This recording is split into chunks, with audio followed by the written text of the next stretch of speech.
We do not expect the number of people being displaced to stop. More assistance is needed. The conflict is raging. Families lose everything because of the shelling, the fighting, the bombing. I'm truly shocked. We have here a displaced population fleeing after having gone through the most horrifying violence. COVID-19 has shown us how vulnerable displaced people are to the vagaries of the informal economy. Venezuelans are trying to rebuild their lives in neighboring countries. They are trying to find a way to provide for their families.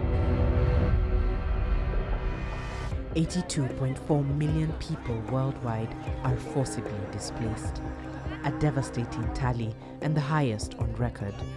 Data from UNHCR, the UN Refugee Agency, shows that the numbers have doubled over the last decade.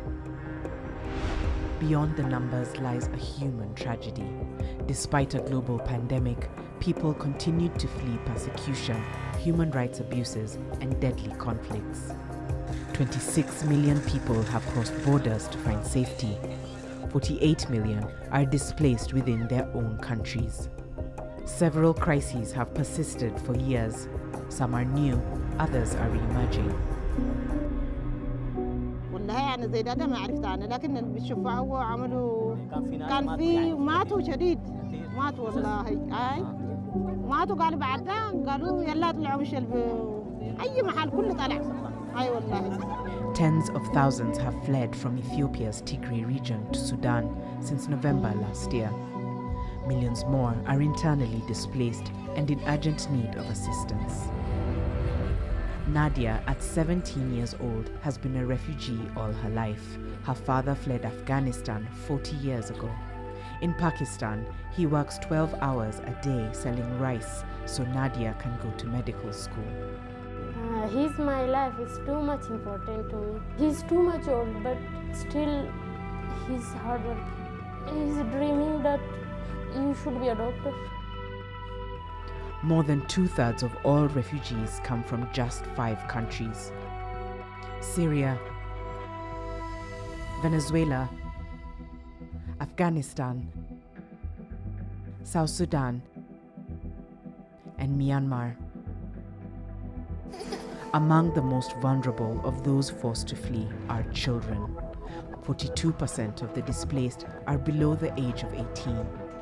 A staggering 1 million have been born into a life of exile in less than 3 years. The failure to end conflicts is robbing generations of their hope for the future. Syria's crisis stretched into its 10th year, while Afghanistan, Somalia, and Yemen are still hotspots. In the Sahel, a complex regional crisis forced millions to flee one conflict only to find themselves caught up in another. People are facing multiple threats and struggle to survive extreme weather and changing climate. In drought-hit areas, armed groups exploit tensions over scarce resources. Sayore abandoned his crops to save his family. Zabrahman terrori ramba attack ramba wanke tondo village ko kuneba sabab kan kitti tondo déplacement waka. 2020 was an unprecedented year. The COVID-19 pandemic tested the world like never before. Even as infections start to slow in some countries, the threat of food insecurity and lost livelihoods brings new challenges. 86% of the world's refugees are hosted in low and middle-income countries. But there is a way forward. We must strengthen support for displaced people and the communities that host them. As the work of recovery begins, no one can be left behind.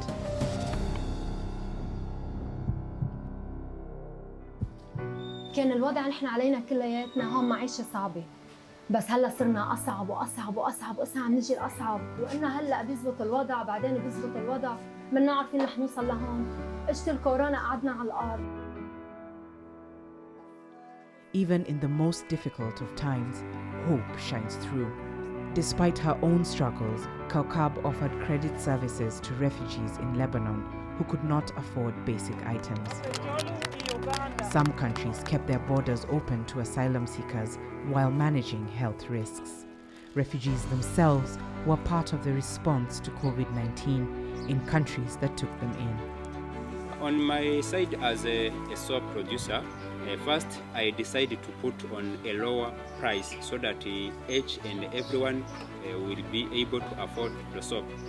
We joined the call for global vaccine rollouts to be more equitable and to pick up pace. No one is protected until everyone is protected. UNHCR continues to deliver assistance to those that need it the most, helping millions of people despite the challenges of the global pandemic.